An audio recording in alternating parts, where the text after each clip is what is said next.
সম্মানিত দেশবাসী ও মুক্তিকামী ছাত্র জনতা, শহীদের রক্তের বিনিময়ে ছাত্র নাগরিকের অভ্যুত্থানের মাধ্যমে আমরা যেই ফ্যাসিস্ট হাসিনার পতন ঘটিয়েছি এবং একটি নতুন বাংলাদেশের আকাঙ্ক্ষা করছি, তাকে নস্যাৎ করতে বিভিন্ন শক্তি ইতিমধ্যে তৎপর হয়েছে এবং নানা ধরনের ষড়যন্ত্র এবং পরিকল্পনা করা হচ্ছে।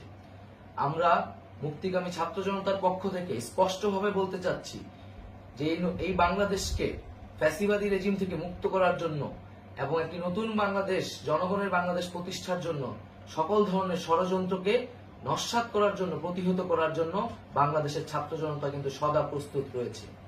আমরা দেখতে পাচ্ছি নানান জায়গায় লুটপাট, সহিংসতা এবং সাম্প্রদায়িক হামলার মতো ন্যাক্কারজনক ঘটনা ঘটছে। আমরা এর তীব্র নিন্দা জানাচ্ছি এবং আমরা মুক্তিকামী ছাত্র জনতার প্রতি আহ্বান জানাচ্ছি যে এই ধরনের ঘটনাকে প্রতিহত করার জন্য আমাদেরকে প্রস্তুত থাকতে হবে, আমাদেরকে দায়িত্ব নিতে হবে। কেউ যাতে এই আন্দোলনকে নস্যাৎ করার জন্য এই ধরনের ঘটনা ঘটানোর সুযোগ না পায়, সেদিকে আমাদের সদা সতর্ক থাকতে হবে।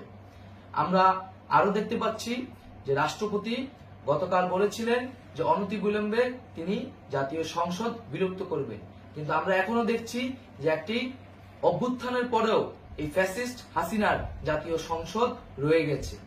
তাই আমরা ঘোষণা করছি যে আজ দুপুর ৩টার মধ্যে এই ফ্যাসিস্ট হাসিনার যে জাতীয় সংসদ, সেই সংসদের বিলুপ্তি ঘোষণা করতে হবে। যদি আজ বিকাল ৩টার মধ্যে এই জাতীয় সংসদের বিলুপ্তির ঘোষণা না আসে, তবে আমরা কঠোর কর্মসূচি দিতে বাধ্য থাকব।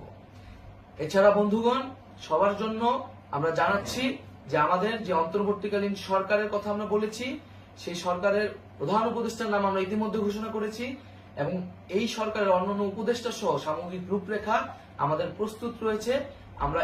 আমরা খুব শীঘ্রই সেই রূপরেখাটি জাতির সামনে উপস্থাপন করব।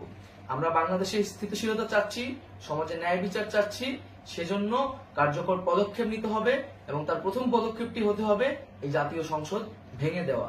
এবং সবার প্রতি আহ্বান থাকবে, আপনারা শান্তিপূর্ণভাবে অবস্থান রাখুন, শান্তিপূর্ণভাবে এবং অহিংসভাবে এবং সকল পরিকল্পনাকে, ষড়যন্ত্রকে নস্যাৎ করার জন্য সদা সতর্ক থাকুন।